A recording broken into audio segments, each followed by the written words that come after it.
Assalamualaikum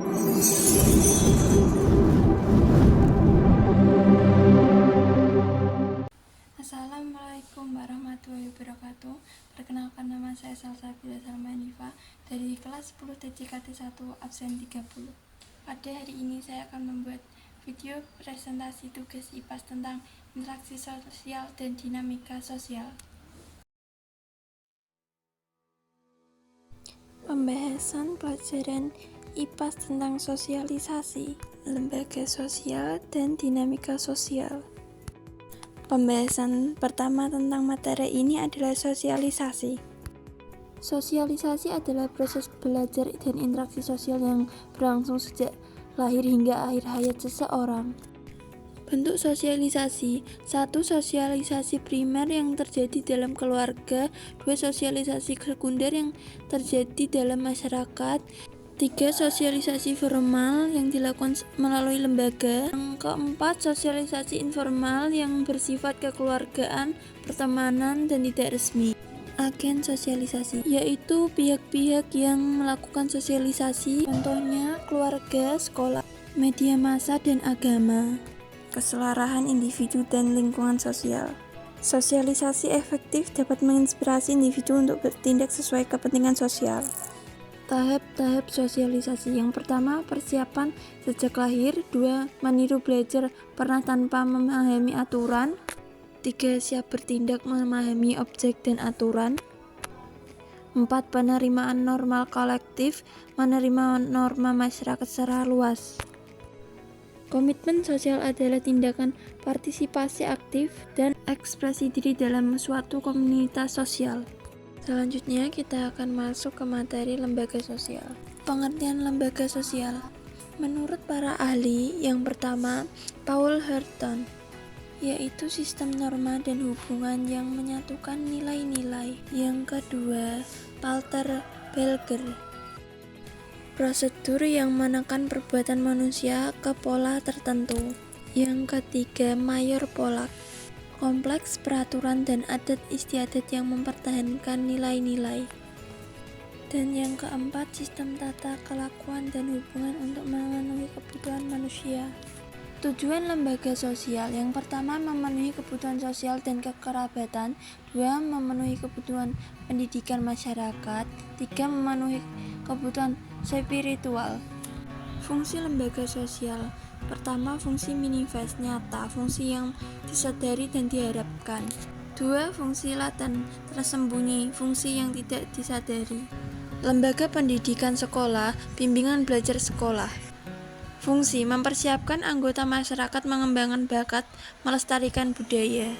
Lembaga ekonomi berfungsi mempersiapkan pedoman untuk mendapatkan bahan pangan, pertukaran barang, harga jual beli, menggunakan tenaga kerja pengubahan. Dan lembaga agama berfungsi mengatur kehidupan manusia, mempersiapkan pedoman dalam menjalankan kehidupan. Klasifikasi lembaga sosial. 1. Berdasarkan sudut penyebarannya, seperti lembaga sosial umum dikenal luas, lembaga sosial terbatas dikenal sebagian kecil. 2. Berdasarkan fungsinya, seperti operatif tujuan tertentu dan regulatif mengawasi adat istiadat. Dan selanjutnya kita masuk materi tentang dinamika sosial.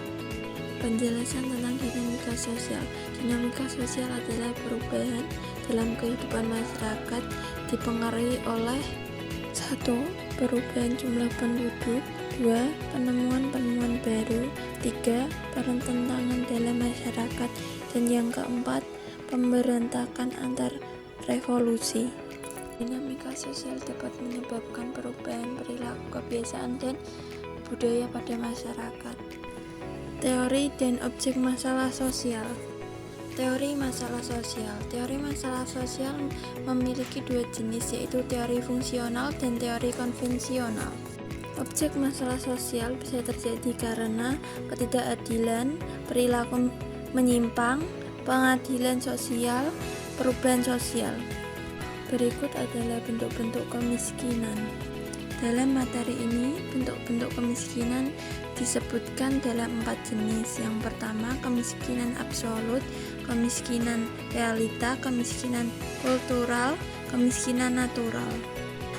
Faktor penyebab kemiskinan ada dua. Yang pertama, faktor pribadi, bisa disebabkan karena penyakit, kecelakaan, buta huruf, dan lain sebagainya. Dan yang kedua, faktor ekonomi, bisa terjadi karena keterbatasan sumber daya, pengangguran, dan lain sebagainya. Dan berikutnya, dampak kriminalitas. Kriminalitas berdampak pada rusaknya tatanan hidup masyarakat, kerugian bagi pihak tertentu, dan juga gangguan stabilitas keamanan. Dan yang selanjutnya adalah pemecahan masalah sosial. Untuk mencapai kehidupan yang lebih baik, perlu dilakukan upaya memecahkan masalah sosial. Contohnya seperti kebijakan publik.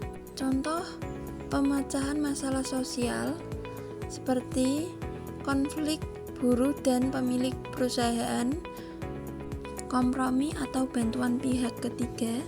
Dan yang berikutnya, kesenjangan sosial ekonomi. Kesenjangan sosial ekonomi adalah perbedaan kesempatan atau kemampuan yang dapat membawa dampak pada kemiskinan, kesejahteraan, solidaritas antar manusia.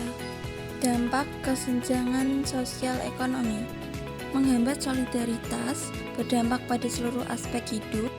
Upaya untuk mengatasinya memberikan akses ke fasilitas sosial, memberikan kesempatan pengembangan ekonomi, dan juga kebijakan pemerintah subsidi UMKM. Terima kasih telah menonton video saya. Wassalamualaikum warahmatullahi wabarakatuh. Audio Jungle.